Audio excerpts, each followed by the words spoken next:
Well, I'm starting a new series called I Hate to Paint. And I don't mean in the bathroom. No, we mean painting models. So why do I say I hate painting? When there are times when I really, really enjoy painting, well, it's sort of a, let's call it a love-hate relationship, because it's so important to the model. Most models are going to be, it's a make or break moment with most models. Either the paint's going to make it very successful, or the paint's going to completely destroy the project. And in fact, I've taken projects and taken them apart, saved off the parts, and thrown the whole thing away in disgust after putting months of work into a model just because I screwed up the paint job. So yeah, it's intimidating, and I hate it. And at the same time, I find it very relaxing, and I really love doing it. So I thought I'm going to do a little series here on just all of the wonderful things I've done to completely destroy a model by screwing up the paint job, and also maybe share one or two successes, and maybe that will help you avoid dismantling a car model and throwing the whole thing in the trash can because the paint job went bad. I can only hope. So first up, I want to talk about the different types of paint that we use when painting models. And there's a certain amount of confusion about just what kinds of paint to use and what kinds of paint are available and how they interact with each other in particular. And as we go forward with the series, that's going to be really important, because I want to be able to call these different paints out and have everybody go, well, I know exactly what he's talking about. Well, at least I hope you'll know what I'm talking about. So first up, let's talk about enamel paints, hobby enamels. These are paints that we've been using in model building forever. Back in the 1960s, when everybody was building plastic models, this was pretty much the one and only paint, and we all used an oil-based enamel. The most popular brand back then was Testors paint, which is still around and still widely used. It's available in these small rattle cans like this, and also available in these very small 1/4 ounce bottles. And this, like I say, was the go-to paint system for, 40 years. Over that period of time, there were great advancements made, and I believe it was Testors came out with the Model Master paints, and these were my favorite paints, and to some extent still are, but they were pulled off the market, and you can't get them anymore. I've tried buying old bottles of this off eBay because I love it so much, but now when you buy these, they're all dried out, so yuck. It's now slid into history. There's also Humbrol, and I've bought a lot of this Humbrol and used it. I find it very similar to the other enamels. Being an enamel, they all behave in a very similar way. The Humbrols came in these little tiny paint cans that were sort of like going to the paint shop and buying big cans of paint, but they're little teeny tiny cans of paint. But it's really good paint. Thinning enamels requires using an actual enamel paint thinner, which is just sort of the basic standard, paint thinner. It seems to me that all of the enamel paint thinners are pretty much the same basic paint thinner, and I've crossed brands and everything works just fine. I've even just used the big cans of paint thinner that they sell at Walmart that just say paint thinner, and that seems to work just fine. One of the downsides of working with enamel is that the thinners and the paints give off some fairly flammable and toxic fumes.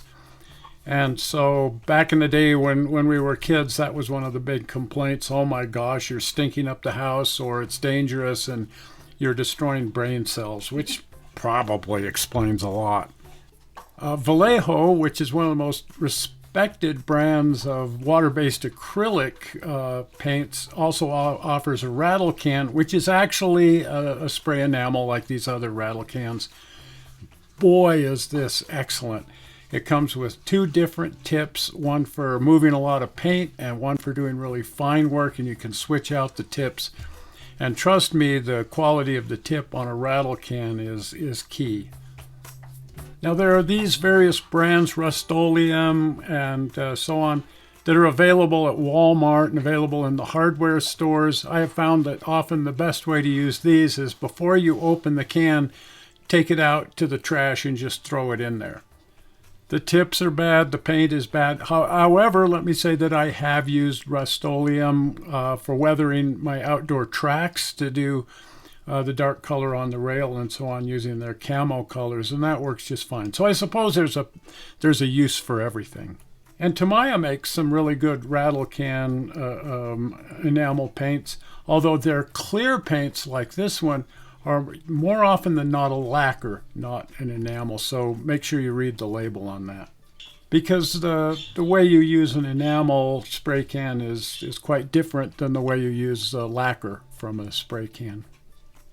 And speaking of lacquer, let's move on to that. That's our next type of paint, completely different from the enamels, also a solvent base, and therefore also gives off toxic fumes, in this case much more toxic fumes, so much so that one time they were completely pulled off the market because auto body shops are really putting out high levels of toxic fumes. But after some reasonable heads prevailed, it was decided that it would still be fine for model builders to use it, just not automotive shops. This was my favorite brand of lacquers back then, the Floquil Railroad colors. Their military colors were an enamel, but their railroad colors were a lacquer. And it sprayed so well through an airbrush, and I just loved everything about this. And it was my go-to paint for years and years. But then when lacquers were pulled off the market, this too was pulled off the market, and it's long gone. Fortunately, Tamiya has filled in that space by offering a line of lacquer paints that are really good. They remind me very much of the Railroad colors by Floquil. I guess because a lacquer is basically a lacquer. Don't be tricked, however, because Tamiya also offers a water-based acrylic paint that's offered in almost the exact same bottle, and the labels look almost exactly the same. This is not lacquer. This is a water-based acrylic. To add to that confusion, lacquers are also an acrylic, but we've generically started calling all water-based paints acrylics. But both lacquers and water-based acrylics are both acrylics, acrylic lacquer and water-based acrylic. But be careful to never confuse the two. Boy, are they dissimilar. And if they get anywhere near each other, I think they actually can bring back dinosaurs from extinction and stuff. You don't want these two types of paint anywhere near each other. Now, another really good brand of lacquer paint is Mr. Color. It's in the same bottle, and it seems to be the same paint as the Tamiya, so I'm wondering if they're not made by the same company. But Mr. Color offers a lot more colors than Tamiya does, and it's pretty much the exact same paint. So I've been using the two, for the most part, interchangeably and loving both of them. Lacquers must be thinned with lacquer thinner. You can buy lacquer thinner even at Walmart, but don't confuse lacquer thinner and basic paint thinner, enamel thinner. Boy, are they dissimilar from each other.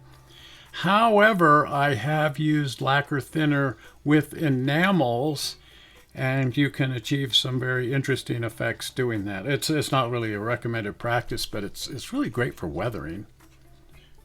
Where lacquers give off so many toxic fumes, you really need to have some sort of negative airflow system paint booth if you're going to be spraying lacquers, and the lacquer thinners give off the most fumes of all. Highly toxic, highly flammable, just something that you really need to be careful with. There are also acetone-based paints that are very much like lacquer. Acetone and lacquer thinner are kind of similar to each other, but I have tried using some of these very tweaky acetone-based paints, and they're really nice. It's just that they're they're few and far between, and it's not a very common thing to run into. But I know of one brand, and we'll cover that actually makes an acetone-based paint, or an acetone-thinned paint, I should put it that way.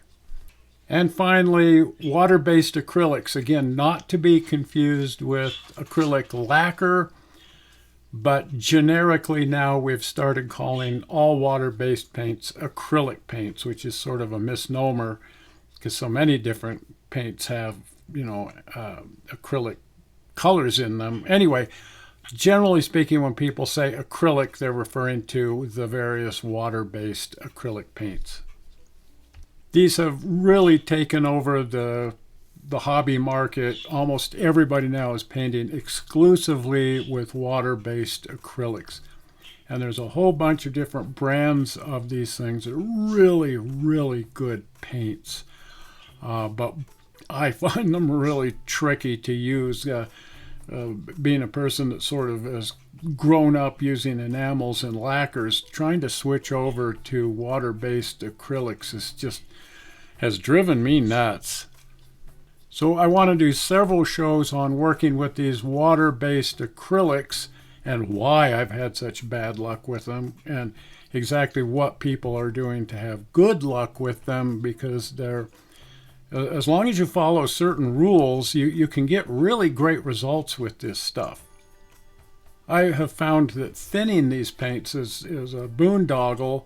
Because it's water-based, my first thought was, well, I guess you just thin it with water. No, every brand has their own variation on a thinner, which is basically just sort of like a soapy water or something. I'm not sure what they're putting in there. It's still basically water, but every brand has their own very specific thinner, and I think it's best to stick to the thinner offered by that particular brand. And because generally speaking, you're only going to be thinning this paint if you're going to be using it in an airbrush, Vallejo now offers their paints pre-thinned for airbrush, and you can just buy the pre-thinned airbrush version of their paint. And that's really great because thinning this stuff is really tricky. Now there are also these water-based acrylic craft paints that you can buy at the craft stores or at Walmart. It's like $1 a bottle. And the tendency is to think of this as just really crappy paint. And, well, it's not up to the quality of these other paints. It has its uses. I've used it for a lot of different things. We've got, I don't know, probably 100 different bottles of this on hand at the shop, and we use it for all kinds of different things. So if you're using it in an appropriate way, these water-based acrylics can work out really well. And in this case, you do thin them with just simply water, generally speaking. Although I have tried airbrushing it, in which case I'll use an airbrush thinner. Anyway, there's good use for this paint, and that's something that we'll be talking a lot about in this upcoming series. And I hope you're going to want to follow along with this upcoming series. So if you're not a subscriber to the channel, please subscribe by clicking on the upcoming subscribe button. Zoink! Right there, the subscribe button. Well, we're not sure how you found this video on the internet. We hope you didn't find it boring. And Karen and I will see you here on Sunday with something fun. We'll see you then. Bye-bye.